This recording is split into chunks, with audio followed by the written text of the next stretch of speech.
City of Boston, all of New England, and the baseball world still processing the death of former Red Sox pitcher Tim Wakefield. Tributes are pouring in from everywhere. And we're joined this morning by Tony Maserati from Felger and Maz and 98.5 The Sports Hub. He wrote a book with Tim Wakefield about his life in the big leagues and throwing that famous knuckleball. And you covered Maz Wakefield for the bulk of his Boston career as a Sox beat writer. I know you guys were close. And this is still so hard to believe, really, but what was it about Tim Wakefield that put him in such a special place in the hearts of Red Sox fans everywhere? Well, I talked to Theo Epstein about that once, Gene, and I think that, the way Epstein put it was that people related to Wakefield. The knuckleball is a pitch in theory that not everyone can throw, but everyone has tried to throw. You didn't have to throw at 95 miles an hour. He was a long shot story that really, obviously had a tremendous career.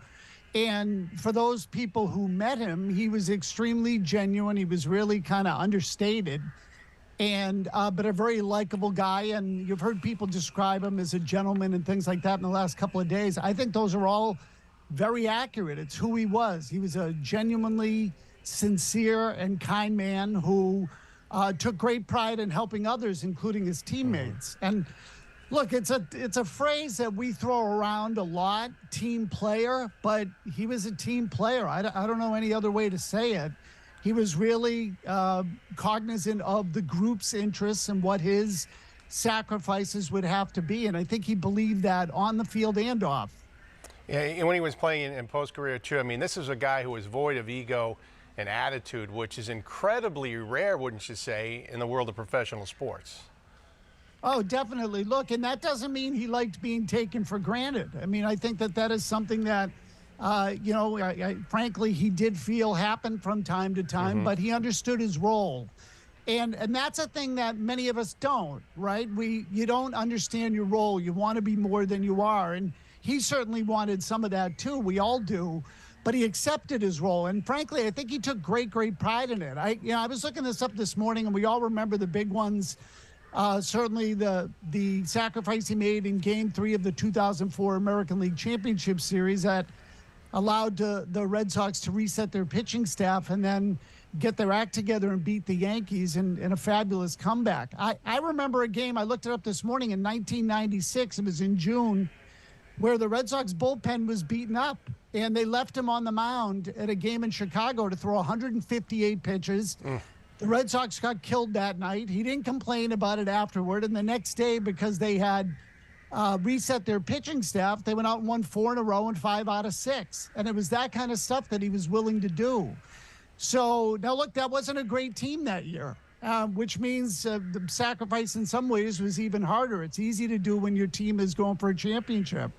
But he really did take pride in doing whatever they needed him to do on any given day. And again, I think he was that way off the field too. What was it for him that compelled him to stay so involved in the Boston area, getting involved with charities? You know, we've heard people say no was not in his vocabulary. Anybody who needed any help, anytime, anywhere, and they asked Tim Wakefield for help, he was there to answer the call. Yeah, I think the big thing for him was he really felt part of the community here and part of the Red Sox organization, and maybe not necessarily in that order. I think that he resurrected his career here. He found a home here, and he never really wanted to leave. And frankly, I think that hurt him in free agency. I was looking it up this morning, and it's big money to all of us. But Tim Wakefield never made $5 million in any season in the big leagues. I think the highest he got to was about 4.8. Most of the time, he was in the $3 to $4 million range when pitchers were making 3 times that much. And he was a valuable guy on a staff. He recorded more outs, more innings pitched than any pitcher in Red Sox history. And I think that meant something to him. Again, he considered himself a Bostonian and a Red Sox, even though he was from Florida. And, and he basically operated accordingly. He could have gone somewhere and made somewhere else. He just didn't want to. Certainly left an enviable legacy behind, not only as a player, but for everything he did off the field as well. Tony Maserati, 98.5 The Sports Hub. You'll hear him today with Mike Felger from 2 to 6. Really appreciate you sharing your memories of Tim Wakefield with us this morning, Maz. Thanks so much. Thanks, Gene. Yeah, it was been a stunning couple of weeks for all of us. Sure has been. And our coverage of the passing of Tim Wakefield will continue throughout the morning. Much more posted on our website, boston25news.com. Head there now to read more tributes and view the photo gallery we created in honor of Tim Wakefield's memory.